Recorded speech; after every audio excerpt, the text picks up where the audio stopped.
government is set for to maintain the fiscal deficit by off-budget borrowings. According to the last budget document, in the current financial year, the centre was set to borrow 5.36 lakh crore. However, this figure did not include the loans that public sector undertakings were supposed to take on their behalf or deferred payment of bills and loans by the centre. These items constitute the off-budget borrowings because these loans and deferred payments are not part of the fiscal deficit calculation. One of the most sought after details in any union budget is the level of fiscal deficit.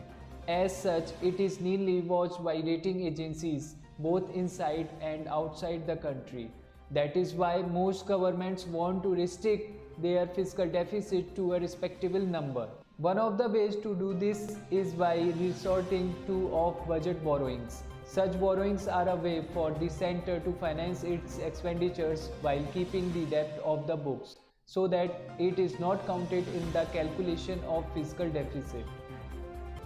What is fiscal deficit? It is essentially the gap between the central government spends and what it earns. In other words, it is the level of borrowings by the union government.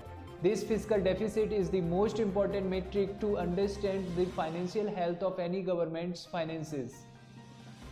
What are off-budget borrowings? Off-budget borrowings are loans that are taken not by the centre directly but by another public institutions which borrows on the directions of the central government. Such borrowings are used to fulfill the government's expenditure needs. But since the liability of the loan is not formally on the centre, the loan is not included in the national fiscal deficit. This helps keep the country's fiscal deficit within acceptable limits.